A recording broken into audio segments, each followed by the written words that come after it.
عبد الفتاح. وأنا عثمان. اليوم تحدينا اللي الخشب اللي بوقع كله هو الخسران. تمام بلاش حدا أصلا هيسحب حدا وقع. عرفتك هالمرة بس عارفالك. شكلك بدك توقع من أول مرة. يلا يلا. سيدي عبد الفتاح. أيوه. بس يا جماعة ليش عم تشتري؟ ما بعرف. إني ما حابيننا. إذا ما بحبيننا خلاص لا تشتري. يعني لازم نوصل للمليون. نوصل إن شاء الله. يلا. شوف تلعبت؟ هاي صارت صعبة فبدها تفكير. أيوه فكر على مالك.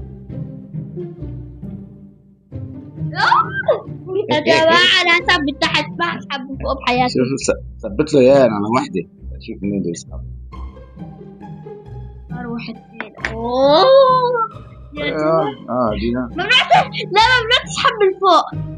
حبيبي. ليش ممنوع؟ ممنوع يعني لازم تسحب من تحت أصعب لأنه هيك اسمه غش.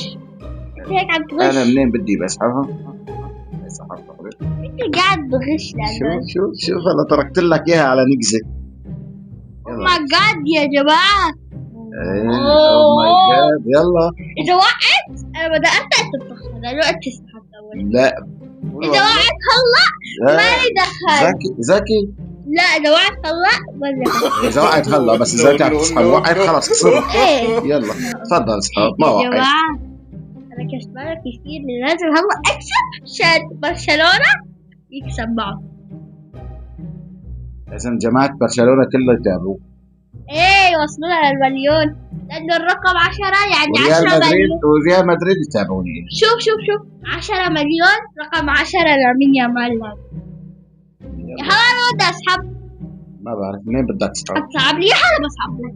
إيه صعب. شوف يلا. يس. إيه لا. خسر عبد الفتاح اليوم خسر. سلام. باي.